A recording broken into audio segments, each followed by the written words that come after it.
Parfois, la prospérité a un prix que le cœur humain ne peut imaginer, et certaines liaisons sont écrites dans l'eau avant même que l'on voie le soleil. Les histoires de Sika. Abonne-toi pour nous encourager.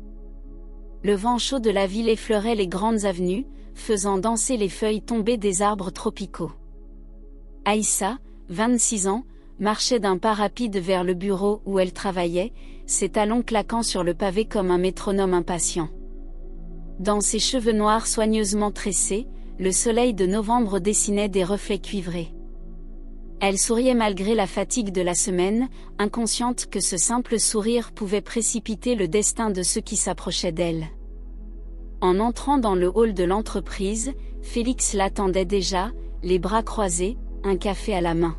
« Salut, Aïssa.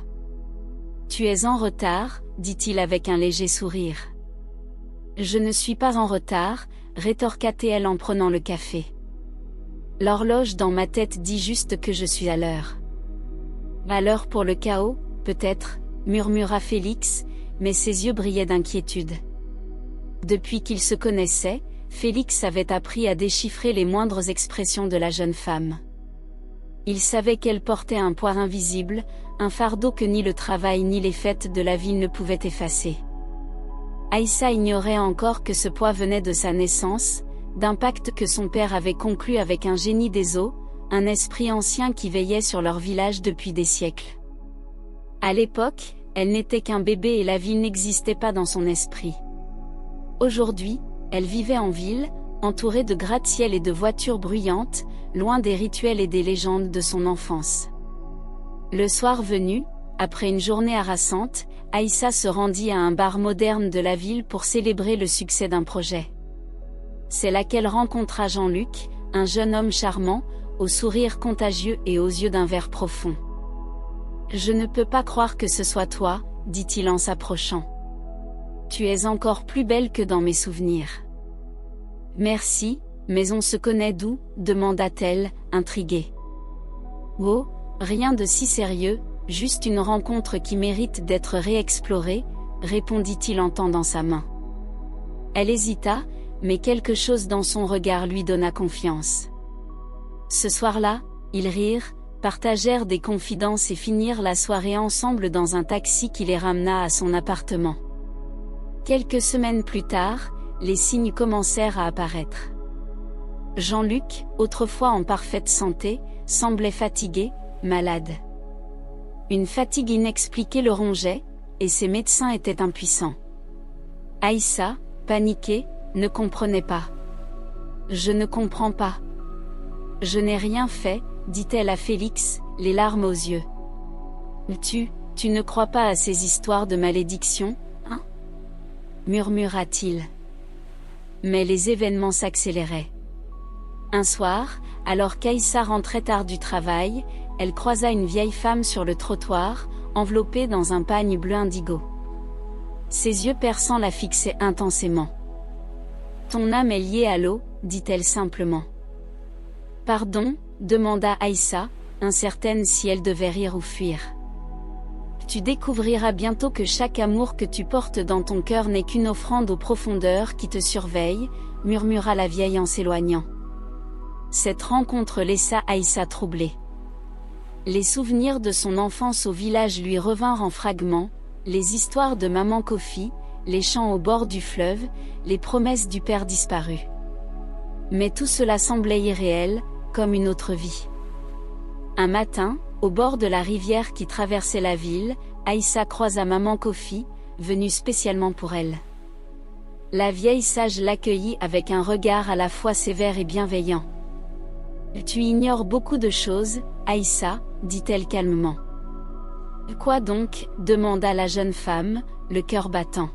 « Ton père, à ta naissance, il a lié ton esprit à un génie des eaux. Il voulait protéger ta vie et prospérer, mais il n'avait pas prévu que ton cœur humain chercherait l'amour. Chaque homme que tu approches est touché par ce lien, et finit par mourir. » Aïssa recula, le souffle coupé, incapable de comprendre. « Mais, comment ? Pourquoi ? Parce que la ville t'a éloigné de ton destin. Tu as grandi loin des rituels et des protections, continua maman Kofi. Le génie agit par instinct.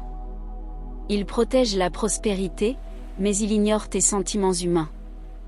Quelques jours plus tard, Aïssa fut conduite par sa mère Djamila et Marabout Moussa dans une maison traditionnelle à l'écart de la ville, où les secrets de son père allaient être révélés.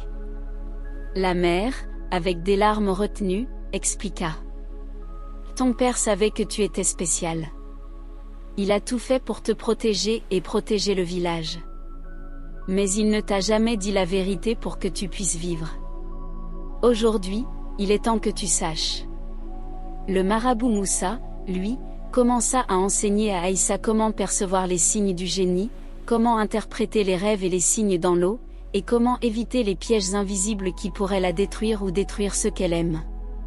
Le soleil se couchait sur la ville, peignant les façades en or et rouge. Aïssa restait seule dans son appartement, les mains crispées autour d'une tasse de thé. Les paroles de maman Kofi tournaient dans sa tête. Chaque amour que tu portes dans ton cœur est une offrande aux profondeurs qui te surveillent. Elle ne comprenait pas, et pourtant, au fond d'elle, elle sentait une présence constante, une énergie qui semblait la suivre partout. Cette nuit-là, elle fit un rêve étrange. Une voix douce et glaciale chuchotait. « Pourquoi me fuis-tu, enfant des eaux ?» Devant elle, une silhouette d'eau prenait forme, ondulant comme un corps vivant. Ses yeux brillaient comme des étoiles dans un ciel liquide. Aïssa se réveilla en sursaut, le cœur battant, incapable de respirer normalement. Le lendemain, Jean-Luc l'appela. Sa voix tremblait, fatiguée. « Aïssa, je ne me sens pas bien. » Elle accourut à son appartement et le trouva allongé sur le canapé, fiévreux et tremblant. Les médecins ne comprenaient pas, aucune infection, aucune maladie connue. Rien ne pouvait expliquer sa détérioration rapide. Félix, inquiet, vint la soutenir. « Je t'avais prévenu, dit-il doucement. Ces choses, elles ne sont pas naturelles. » « Mais, je n'ai jamais voulu de mal à personne, » murmura Aïssa, la voix tremblante. Les jours suivants, Jean-Luc sombra dans le coma. Aïssa ne savait plus quoi faire. Elle se souvenait des histoires de son père, mais elles semblaient irréelles. Alors que tout semblait perdu, Djamila, sa mère, arriva en urgence. Elle tenait dans ses mains un ancien collier orné de perles bleues et de coquillages. « Ton père, il savait que ce jour viendrait, » murmura-t-elle. « De quoi parlez-vous » demanda Aïssa, confuse et effrayée. « Ce collier, il est la clé de ton lien. Il t'a été destiné à la naissance pour contrôler le génie des eaux, » expliqua Djamila. Marabout Moussa prit le relais. « Aïssa, écoute-moi bien. Ce lien ne peut être brisé facilement. Mais il peut être compris, apprivoisé. Chaque signe que tu ignores est une tentative du génie de te protéger et de protéger sa prospérité. Mais il agit avec violence parce qu'il ne comprend pas ton cœur humain. » Les semaines suivantes, Aïssa passa ses journées à apprendre à lire les signes de l'eau. Le marabout lui montra comment interpréter les reflets dans la rivière, comment écouter les chuchotements des vagues et comprendre les messages dans les rêves. Un soir, alors qu'elle pratiquait au bord du fleuve, elle sentit une présence familière. Une forme ondulante apparut, plus distincte que jamais. Le génie des eaux se manifesta devant elle. « Pourquoi me fuis-tu » répéta-t-il. « Je ne te comprends pas » s'exclama Aïssa. « Tu dois comprendre avant que ton cœur humain ne te trahisse » répondit-il. Pendant ce temps, Félix essayait de la protéger. Il devint son confident, la soutenant dans la peur et le désespoir. Chaque homme qu'Aïssa approchait mourait mystérieusement, et cette évidence était trop lourde à porter seule. « Aïssa, tu ne peux pas faire ça seule, » dit-il un soir au bord du fleuve. « Il y a quelque chose de plus grand que toi ici. » Les révélations continuèrent à se succéder. Djamila confia enfin à sa fille les détails du pacte que son père avait conclu avec le génie des eaux. Le génie assurait la prospérité du village et de la famille, mais en échange, il devait protéger son lien avec l'héritière. Chaque homme qui s'approchait d'Aïssa était touché par la malédiction. Et la seule façon de survivre et de garder l'amour était de comprendre ce lien et d'apprendre à communiquer avec l'esprit. Mais Aïssa était tourmentée. Comment aimer un homme sans le condamner? Comment vivre normalement avec un secret si lourd? Le matin suivant, Aïssa s'assit au bord de la fenêtre de son appartement. La ville s'éveillait lentement, mais elle n'entendait que le bourdonnement dans sa tête. Chaque son, chaque vibration semblait lui rappeler le rêve de la nuit, la silhouette ondulante, ses yeux étincelants, la voix glaciale du génie. Félix frappa à la porte, comme d'habitude. « Tu as dormi ?» demanda-t-il, un mélange de crainte et de tendresse dans la voix. « Pas vraiment. Je crois que je commence à comprendre quelque chose, » murmura Aïssa. « Quoi donc ?» Elle se tourna vers lui, les yeux pleins d'angoisse. « Je crois que je suis responsable de ce qui arrive à Jean-Luc. » Félix prit ses mains dans les siennes, doucement. « Ce n'est pas ta faute. Tu ne savais pas, et tu ne peux pas savoir. Mais tu dois agir maintenant. » Elle hocha la tête, consciente qu'elle devait se confronter à la vérité. Elle contacta Marabout Moussa pour organiser une séance plus profonde, destinée à établir un contact direct avec le génie. La nuit venue, dans une pièce obscure, entourée de bougies et de symboles traditionnels peints à même le sol, le marabout s'adressa à elle. « L'écoute attentivement, Aïssa. Le génie des eaux est lié à ton esprit depuis ta naissance. Tu peux le ressentir, le voir dans tes rêves, même dans la ville. Il n'a jamais voulu de mal à ton cœur, mais il ne comprend pas ton humanité. » Une brume légère monta du sol, et l'air se fit humide et froid. Le génie apparut sous une forme plus complète, une silhouette d'eau scintillante, mouvante, presque humaine. « Pourquoi me fuis-tu » répéta-t-il. « Parce que je veux aimer sans tuer » s'exclama Aïssa. « Ton cœur est pur, mais fragile. Tu dois apprendre à le maîtriser, » dit le marabout. Les semaines suivantes furent un mélange d'enseignements, d'essais et d'erreurs. Chaque interaction avec le génie apportait un nouveau signe, un nouveau défi. Elle apprit à écouter l'eau, à interpréter ses reflets et ses murmures. Elle se rendit compte que le génie réagissait à ses émotions, la peur le rendait violent, le calme le rendait protecteur. Un soir, alors qu'elle méditait au bord du fleuve, elle sentit une main se poser doucement sur son épaule. Félix était là. « Tu n'es pas seul, dit-il. »« Je ne veux pas que tu sois blessé, » murmura-t-elle. « Si je dois être blessé pour que tu survives, alors je l'accepte, » répondit-il avec un sérieux qui la fit frissonner. Cette scène fut un tournant. Aïssa comprit que ses sentiments pour Félix étaient réels, mais qu'il devait être prudent. Chaque moment d'intimité devait être contrôlé, chaque émotion calibrée. Mais malgré tous les efforts, le destin ne voulait pas être ignoré. Jean-Luc, malgré tous les soins, s'éteignit dans son lit, laissant Aïssa seule avec un poids insoutenable. Elle pleura des jours entiers, mais le marabout et sa mère la guidèrent pour transformer la culpabilité en apprentissage.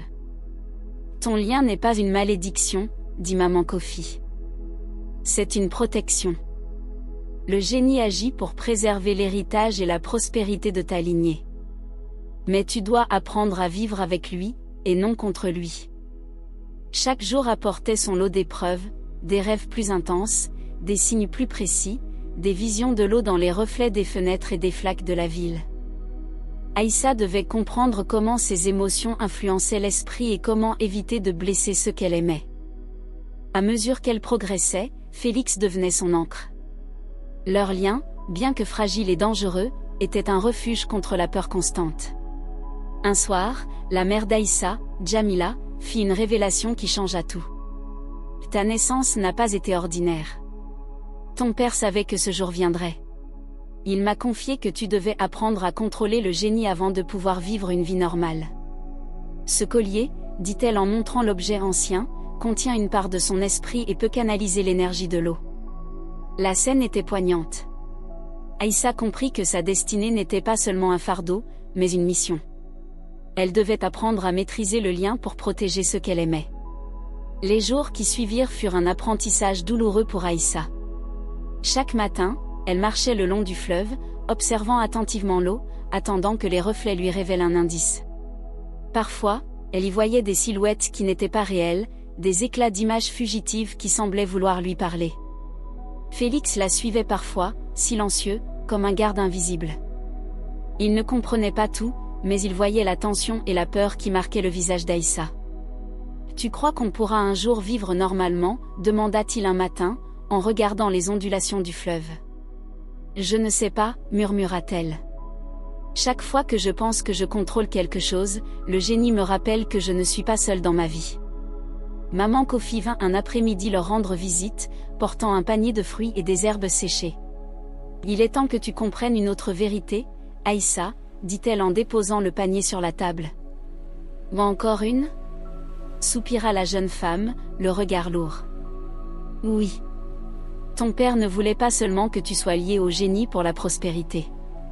Il voulait aussi que tu apprennes à choisir avec ton cœur et ton esprit, pas seulement avec tes désirs humains. » Cette phrase frappa Aïssa plus que toutes les autres.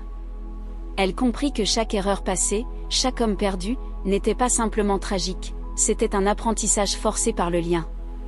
Ce soir-là, alors qu'elle méditait dans son appartement, un phénomène étrange se produisit. L'eau dans le vase sur sa table se mit à bouillir légèrement, formant des tourbillons. La forme du génie apparut, plus imposante que jamais. « Tu dois apprendre à canaliser la peur » murmura-t-il. « Comment ?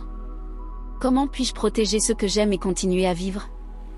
Ton cœur est la clé, » répondit-il, et il disparut dans une pluie de perles liquides.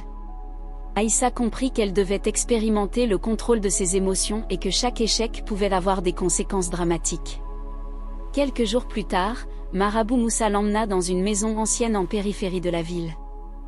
Les murs étaient couverts de symboles anciens et de dessins d'eau.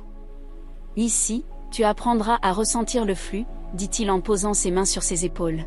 « Je sens déjà quelque chose, un poids immense, » répondit Aïssa. « Ce poids est ton héritage et ta responsabilité, » dit le marabout. « Ne le fuis pas. » Le marabout lui montra comment observer l'eau, non seulement dans les rivières et les flaques, mais dans les reflets des fenêtres, dans les récipients du quotidien. Chaque reflet pouvait contenir un message, un avertissement ou un test. Un soir, alors qu'Aïssa s'entraînait seule à la maison, une coupure de courant plongea l'appartement dans l'obscurité. Une brume légère s'éleva du sol, et l'eau des bouteilles sur la table se mit à vibrer. Une voix douce, mais autoritaire, résonna. « Tu progresses, mais le chemin est encore long. » Aïssa sentit un frisson parcourir son échine. Elle n'était pas seule. Dans le même temps, Félix commença à remarquer des changements subtils autour d'eux. Des éclats d'eau apparaissaient sur les sols secs, des reflets bougeaient de manière étrange, comme si quelqu'un observait. « Aïssa, je crois qu'il y a vraiment quelque chose, » dit-il un soir en serrant sa veste autour d'eux deux. « Je sais, je le sens aussi, » murmura-t-elle, la voix tremblante mais déterminée. Le marabout, voyant leur inquiétude, décida d'introduire un exercice plus complexe. Aïssa devait marcher sur la rive au crépuscule, les yeux fermés, en ressentant le flux de l'eau, en écoutant ses chuchotements, sans protection physique ni collier. « Et si tu échoues, » avertit-il, « le génie ne fera pas de mal à toi, mais il testera ceux qui t'approchent. » Cette nuit-là, elle réussit. Le génie apparut sous une forme plus douce, presque humaine, et pour la première fois, il ne menaça pas ni ne punit.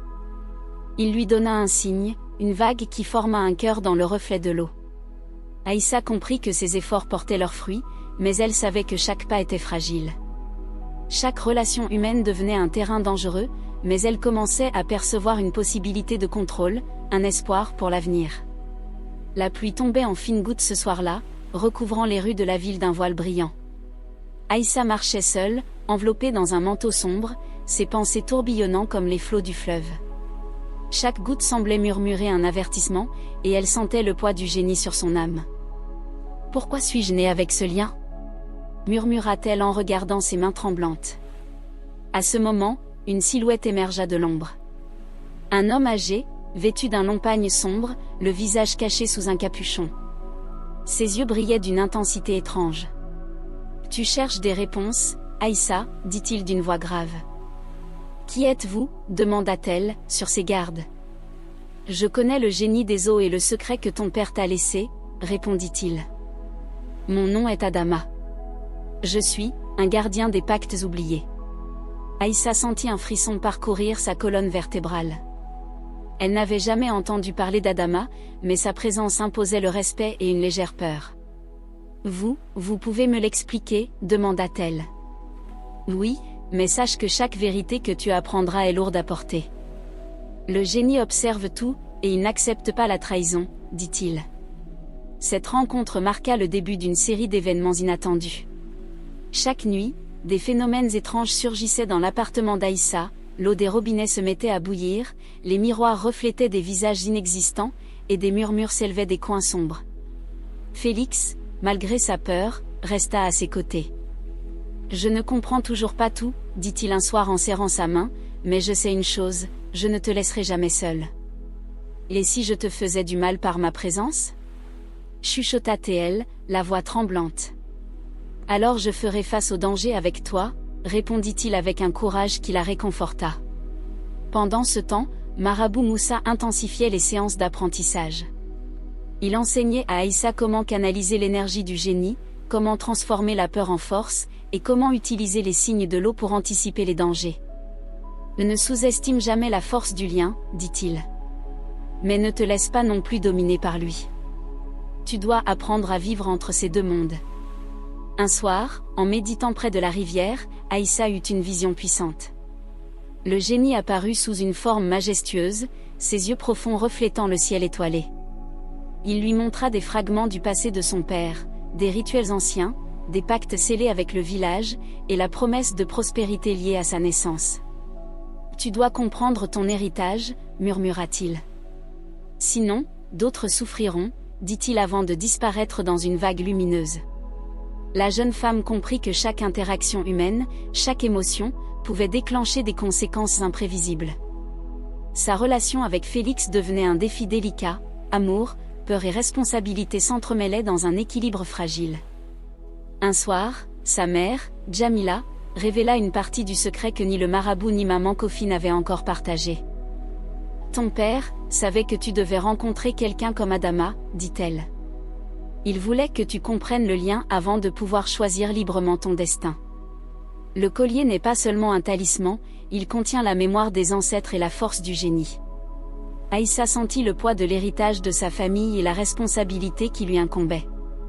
Elle comprit que le chemin serait long et semé de dangers, mais qu'elle devait persévérer pour protéger ceux qu'elle aimait et apprendre à vivre avec le génie plutôt que contre lui. La pluie tombait dru ce soir-là, martelant les toits et les rues comme une menace silencieuse. Aïssa marchait le long du fleuve, le collier ancien autour du cou, sentant son poids plus lourd que jamais. Le génie des eaux était proche, elle pouvait sentir son énergie vibrer dans l'air, comme un courant invisible qui l'enveloppait. « Tu penses pouvoir me contrôler maintenant ?» chuchota une voix qui semblait venir du flux de l'eau. Aïssa sentit son cœur se serrer. Elle ferma les yeux, inspira profondément et murmura.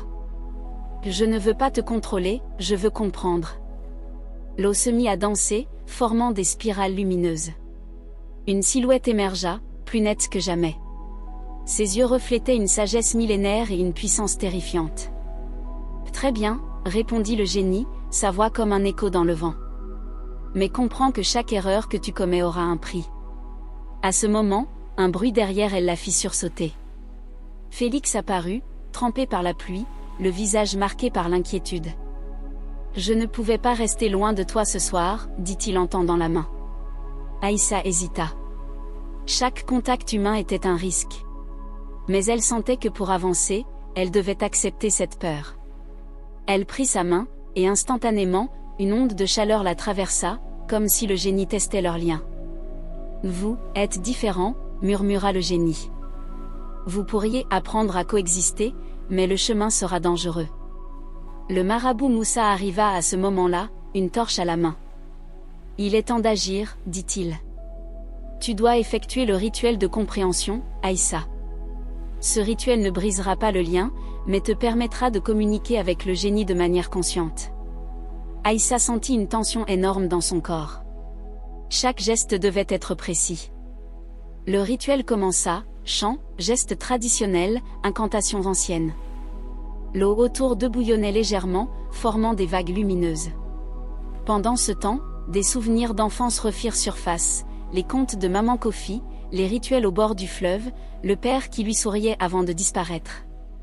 Chaque souvenir était une clé pour comprendre le lien. Au moment culminant du rituel, une vision l'assaillit, elle vit tous les hommes qu'elle avait aimés, tous touchés par la malédiction. La douleur de leur perte lui serra le cœur, mais elle comprit aussi que chaque mort avait été un message, apprendre à vivre avec le génie, pas contre lui.